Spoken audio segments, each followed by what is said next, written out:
Je pose une question, comment se fait-il que 4 ministres tunisiens viennent en France alors qu'ils ne sont pas mandatés pour le peuple? Et ceci, c'était devant les 400 grands patrons du CAC 40.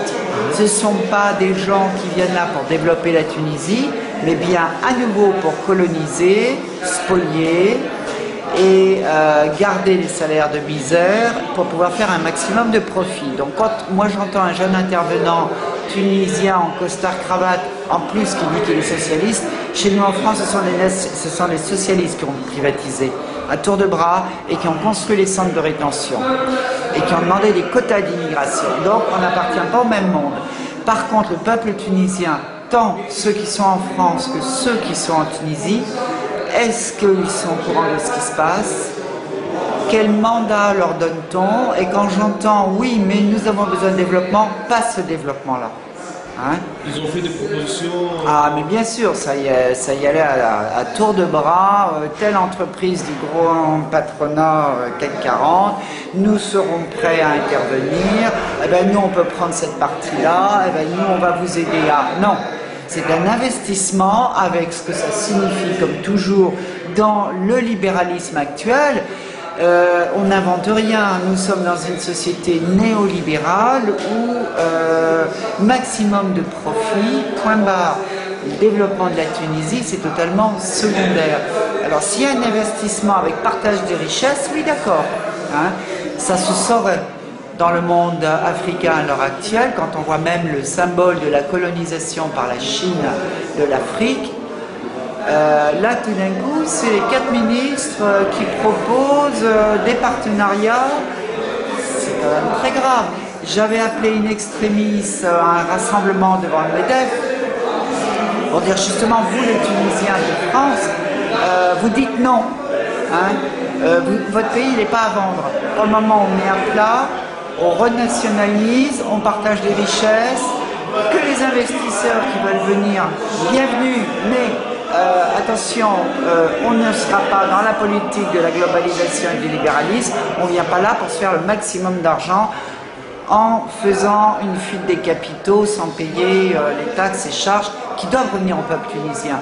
On parlait du tourisme, oui effectivement ce sont les tour opérateurs, c'est dans la globalisation des sociétés de services avec à l'arrivée des hôtels avec des salaires de misère, des directeurs d'hôtels où les prix des chambres ne couvrent pas la réfection des hôtels, par contre l'argent il est parti. Bon, ça c'est un tout petit... Le deuxième point que j'ai abordé, comment se fait-il que cette salle soit pleine de Tunisiens, mais qui ne se saisissent pas de la question de la répression féroce de notre gouvernement et les déclarations scandaleuses de gens comme Guéant et Sarkozy sur ces immigrés qui n'ont qu'à retourner dans leur pays en Tunisie faire la révolution. Quand on ose dire ça, c'est pour moi aussi provocateur qu'Elio Marie, qui se dit ami du peuple tunisien, mais plus particulièrement quand même du haut du panier, donc monsieur et madame Ben Ali, et qui leur propose les forces de répression. Pour moi, ça procède du même processus. On ne peut pas faire une révolution sur place tant que les solidarités ne seront pas internationales. Tant de la France pour appuyer le processus révolutionnaire, et Jasmin, avec tout le respect et sans colonialisme, mais par contre, en France, la révolution commence par dire le plan Frontex aux frontières de notre pays, à savoir la police militaire tunisienne, il y a 3 semaines, a foncé dans une barque avec 200 Tunisiens, l'a brisé en 2, ils se sont tous noyés. Bon, ça commence par ça. Ça commence par une politique de visa cohérente. Ça commence par le Sud, où les réfugiés économiques, j'appelle ça des réfugiés économiques de la dictature de Ben Ali.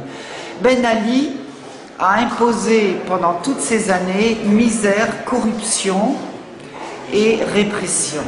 Donc tout d'un coup, le vent de liberté arrive et comme ils crèvent depuis plus d'une génération, leur seule ambition, c'est partir. Et les 4 ministres, en fait, c'était quoi les conditions qu'ils ont eues, en fait, pour ces prêts éventuels, en fait? Ah, les prêts, ah non, c'est des marchés, c'est des signatures de marché. La Banque mondiale est intervenue en disant oui, oui, nous, on va continuer à faire notre sale boulot, à vous prêter de l'argent au taux fort sur un temps très court, de telle façon que la dette ait un maximum de profit, arrive dans un surendettement. Donc nous, on est prêts à vous aider, à nouveau. Mais on pose des conditions, entre autres sur des garanties sur la laïcité. Mais comment ces 4 ministres peuvent accepter encore Ils ont dit ça. Non, ça c'est la Banque mondiale. Ils ont dit qu'ils posent des conditions sur la laïcité. Ah bah c'est la première condition, on veut bien vous surendetter, mais attention, il faut que vous nous donniez des garanties. Pour qui ces 4 ministres, dont je vous enverrai les noms par mail et que vous mettrez à la fin de l'interview, ont-ils la prétention de répondre à la Banque mondiale?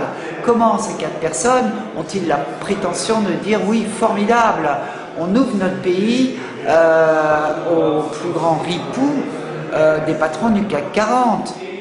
Avant, il serait peut-être temps, les biens mal acquis de Ben Ali et ses par milliards, qui sont dans nos banques en France, de les rapatrier, d'exiger que ça revienne dans les banques et avec ça effectivement de créer vos propres entreprises et vos richesses.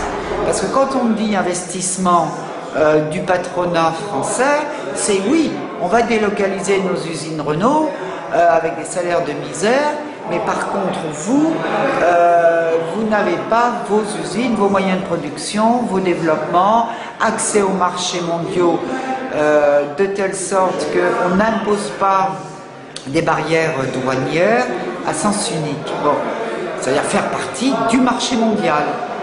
L'accès au développement, c'est on fait partie, on est partenaire. Bon. À partir de là, ça s'appelle un respect d'échange. À partir de là, on pourra dire on vous propose un développement, on vous propose d'investir. Mais attention, c'est le peuple tunisien qui posera ces conditions.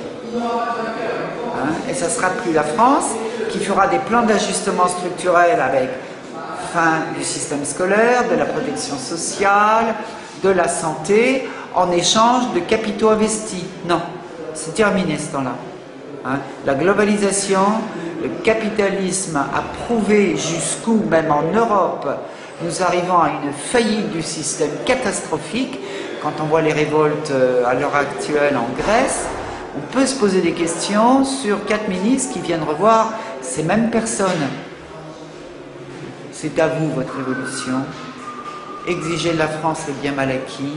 Et rien qu'avec l'argent de Ben Ali, vous pouvez déjà reconstruire. Merci. Vous pouvez présenter Solange Audio, ça fait des années que je suis militante, plus spécifiquement auprès des ce qu'on appelle sans-papiers, ce qui pour moi veut rien dire, auprès des migrants, qu'ils soient politiques ou économiques, et dans le mouvement social international Novox, c'est les sans-papiers, sans logis, sans terre, et c'est un réseau international.